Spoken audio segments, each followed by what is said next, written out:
Are you having trouble losing weight? I'm going to tell you the really simple way to do this, and it's much, much easier than you think.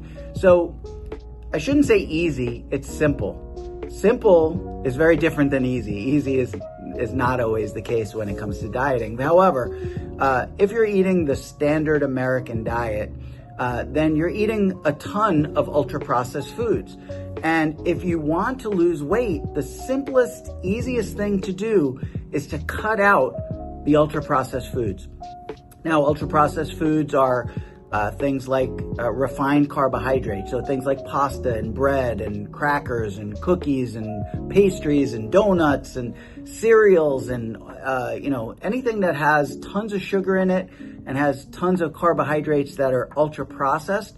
Ultra-processed foods also mean that they take sugar and fat and make it into a complex that's not natural, and they make it into a complex that is ultra palatable, meaning you can't help but overeat this type of food. It's made in a research lab to actually get you to overeat.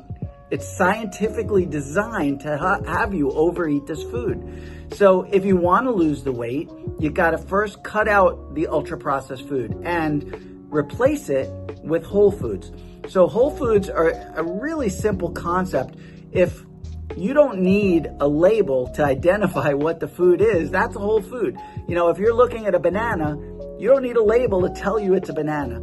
If you are looking at a piece of broccoli, you know that it's a piece of broccoli and there's no label. You have to think about labels being warning labels, right? So if it has a label, it's a warning that there's other stuff in there, stuff that is going to put on weight. So make sure that you stick to whole foods, you cut out the ultra-processed foods, and I can guarantee you're going to drop the weight. So stay tuned for more great content. I'll see you in the next one.